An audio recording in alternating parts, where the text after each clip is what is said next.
Hello, faith leaders, and welcome to Breaktime. Proverbs 17:12, better to meet a bear robbed of her cubs than a fool bent on folly. Well, I'm a mother, and I'll tell you what, you don't mess with my children without getting some sort of reaction out of me. And often I'm often tempted to lose self-control.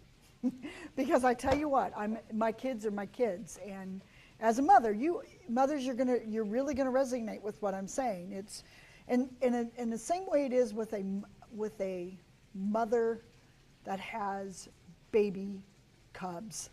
You don't go near a den when you know that there's a mother in there with her baby cubs. That would be ridiculous, ludicrous.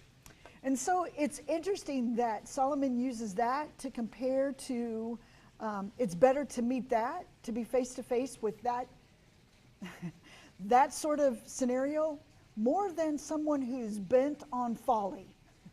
And someone who's bent on folly is out of control. Someone who's bent on folly has absolutely lost self-control, and now their pattern of thinking has become passion.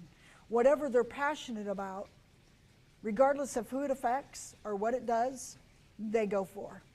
And so it's a very hard thing to try to constrain or to be around somebody who's out of control. It's better to meet a mother who you've come across one of their children. So do we avoid? Most of the time we can't avoid people who are working in folly, who've lost control, because sometimes we work with them. And sometimes hopefully they've never risen to a place of being our leader, but they may have. So what is our challenge in this passage? How do we walk beside somebody who's totally out of control? I think the answer would be is to stay in the fruit of the Spirit, allow the fruit of the Spirit to come out of you, and to be self-controlled. Not to allow that folly, that passion that's out of control be a directive of how you are going to lead. Because when you're in close proximity with people, and sometimes they're people that you work with, you can allow their behavior to trickle over into your behavior. I don't know if that's ever happened to you, but it certainly has. So you have to have some healthy boundaries up.